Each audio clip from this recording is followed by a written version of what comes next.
He's only got 4 Marines and 2 Ghosts and a lot of medivacs. I'll give him credit. That one Cloak Ghost did manage to snipe off another Broodlord, and once again, snipes coming in on that one. Needs to bring down the Infestors, but the Baneling's now crashing in to the defensive line of Morrow. He's redeploying his tanks, although I would be very concerned that these Banelings are going to do great damage to the production facilities. Now, the attack is starting to peter out, but still, some damage done there. Sheth could have probably done a little better, though, I have to say. Well, he forgot about his Mutalisk, unfortunately, and there's like 16 idling on his gold base, which probably could have won in the game there and then, but it's okay.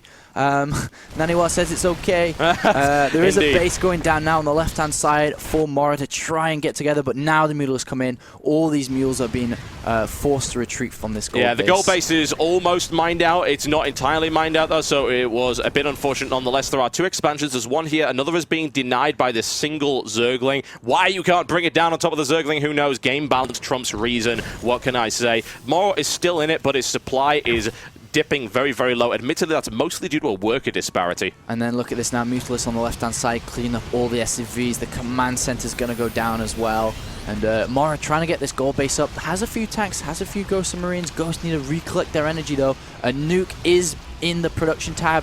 He will be able to get that out, and never know when it might change the game. You never know when it might come in handy. It's always worthwhile to have one of those. And Morrow now moving forward with a very small force, honestly. They are 3-2 upgrades, so you can't really mock them that much, especially bearing in mind there's no flyer carapace at all. They will rip apart Mutalisks with that amount of upgrades, so that's good. There's nothing wrong with that. He does have that nuke on the way, as you said. He's got the Thor missile turret coming on there, and he'll be able to remine here, and I would also imagine he's going to be able to re-secure this area, and he gets the scan, cleans up that one pesky Zergling. The Mutalisks are coming in right now. We're going to see just how powerful these Marines really are as the Mutas come in to try and do some major damage, and he tears through that flock. Sheth very quick on the mark, though, and immediately moves away.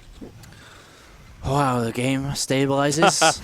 Yes, the game stabilizes. It's Metalopolis. Do we expect anything else? Here comes the nuke right now, and by the looks of it, it will actually hit some of Sheth's army if he doesn't move. It's going to hit that mineral line. He's not moving. Still not moving. Very much not moving. Bang! Suicidal Ghost. Kamehameha, indeed. Morrow brings down the fire on top of Sheth's base. That hatchery badly injured. Some of the armory taken out in the nuke as well, and that's a lot of Sheth's economy just shot to pieces there. He was relying on that gold base quite a bit. He's mined out down here. He does have these 2 fully functional but not completely saturated mining bases there, and this hatchery could die so easily. In the meantime, Sheth is going for it on this base over here, and this single Thor has just been magic boxed, and it will be annihilated unless it gets repaired rapidly. A lot of Mutalisks thrown away. The Marines now moving in to reinforce, and they can save it, but once again, Morrow can't afford to keep taking economic punishment like this. I mean, at a ratio, Morrow needs to be like 10-1 in terms of winning, because he just doesn't have the economy. Sheth, on the other hand, is at that 1-10, where he doesn't care. He's got a great economy. He's at 82 now. He's got mining bases everywhere. Ooh, these Ghosts could actually kill this hatchery right here simply by shooting at it. Yeah. Admittedly, there is an Overseer right there, so maybe not. He's going to be very, very cautious about nuke play. More Broodlords being built right here for Sheth once again. Morrow has this base well secure. There is a Thor sitting there with +2 upgrade. Doesn't have vehicle plating, but hey, we can forgive him for that one. A few Zerglings now making their way in, and they will find the Ghost Academy. They might have a little bit of a nibble at these missile turrets, which would be a very smart thing to do. Lots of upgrades, actually, on the Zerglings.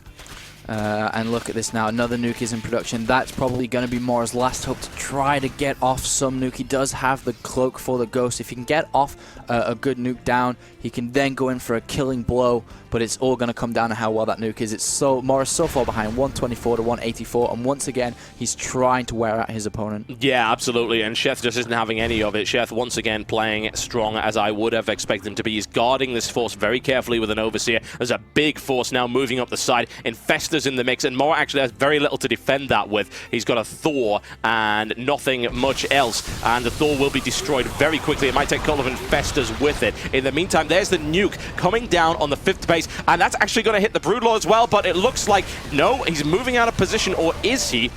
he will, by the looks of it, lose that mineral line. Down comes the nuke, and bang, there it goes. Very nicely done there, once again by Morrow. And he's actually, if you could believe it, holding on to this base at the side. Planetary Fortress, kinda good. And mass mules coming in once again, as Sheth's economy takes huge damage from the nuclear fire of Morrow. He's rebuilding though, he's got all this lava everywhere. He's rebuilding again with drones. More Broodlords are in the production tab once again. And again, the game stabilizes more and manages to get up that expansion on the left-hand side. He's building another command center to try and take that south location. And more Lings streaming in. Not very good against 3-2 Marines, though. Not exactly. However, there's actually nothing for them to kill right here unless they want to be attacking some supply depots. Or maybe they can take one gas miner. But there you go. They can smash their way through the supply depots. Admittedly, I don't think Morrow's really got much of a supply depot problem at the minute. He's very much behind in terms of his supply. Ghosts taking plenty of kills. Mutalisks on the way in at the gold base as well, cleaning up 1 and 2 tanks. Bit of sniping action going on from Morrow. It's not enough to stop those tanks from dying, and Morrow is being eventually, very slowly but surely, bled dry. Ghost does try to sneak around on the right-hand side, does get picked off because of Spore Calls now in location. Mutalisk coming around to harass again. There's only 2 turrets there. What upgrades these Mutas? Still only at 1-0, so they won't be able to do too much damage here.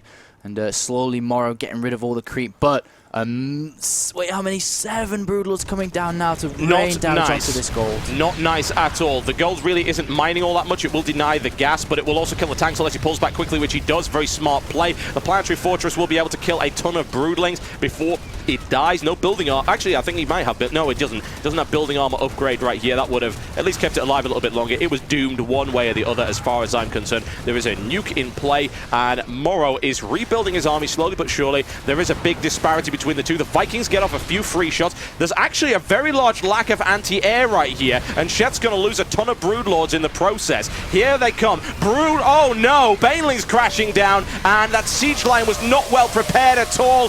That is a mess. However, there are still a few ghosts up, and not anymore.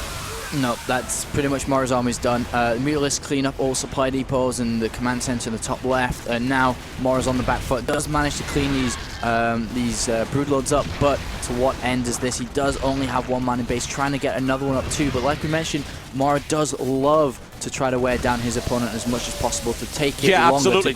Take it longer. Make it a longer series deliberately so that it's really hard for him to deal with. It's as simple as that. And this has been a series of very, very long games. Morrow pushing again and trying to deal with these Mutalisks, which he can do. He's now sitting on 8 Vikings and really nothing to do with them because there's just Zerglings streaming in from all sides. A huge amount of upgrades they are. +3 on both sides. That said, Morrow does still have 2 functional mining bases. More to the point, though, can he even hold up against just a basic Zergling attack? I mean, I don't know. He just doesn't have any units left. He is producing 10 Marines, but even Banelings are coming into the mix now. Just way pointed units after units after units.